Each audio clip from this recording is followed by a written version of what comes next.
Zeynəbəm tan üstəyəm, qanar gözlər gözlərim.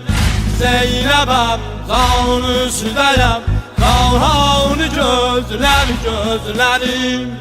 Getdi qardaş bir ana, Zəhranı gözlər gözlərim. Ağladır dağlara, Rüsədəl qanaqlara. Eylilən dünyanıma, Üqban gözlər gözlərim.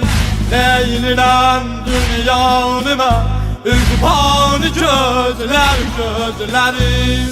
Kufədən gəldim Xudavəndə, yar-ı şalmamə.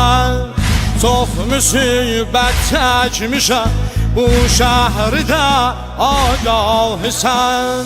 Lütf elə qurtar bu ömrüm ey Xudaya zülmüdən.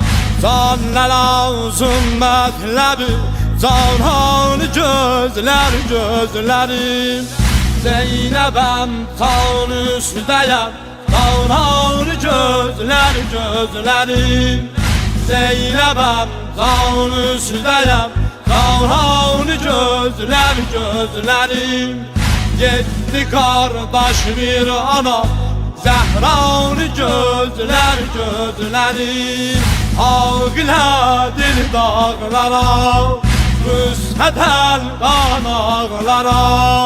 Eylilən dünyanıma, Üqban gözlər gözlərim.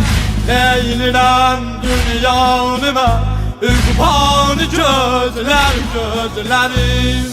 Bəs buram gəlmir nədən, xətmi Rəsulullah babam. Can verəndə başımızda Həzrəti Xəbrül Anam.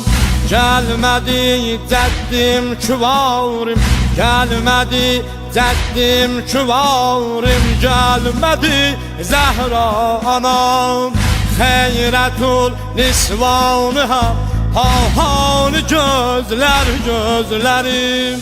Zeynəbəm tan üstəyəm, qanar gözlər gözlərim. Zeynəbəm tan üstəyəm, qanar gözlər gözlərim. Getdi qardaş bir ana, Zəhranı gözlər gözlərim.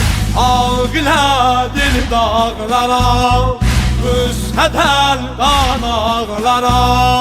Eylilən dünyanıma, Üqban gözlər gözlərim. Eylilən dünyanıma, Üqban gözlər gözlərim. Nəqşi can bəzl etməyə, amadəyəm cananıma. Vardır əmma ayrı illət nalə bu əfqanıma. Gözlərim yolda qalıb, gəlmir Hüseynim yanıma. Can çıxanda ol şəhid, əfşan gözlər gözlərim. Zeynəbəm tan üstəyəm, qanar gözlər gözlərim. Zeynəbəm tan üstəyəm, qanar gözlər gözlərim. Getdi qardaş bir ana, Zəhranı gözlər gözlərim. Ağladır dağlara, Rüsədəl qanaqlara. Eylilən dünyanıma, Üqban gözlər gözlərim. Eylilən dünyanıma, Üqban gözlər gözlərim.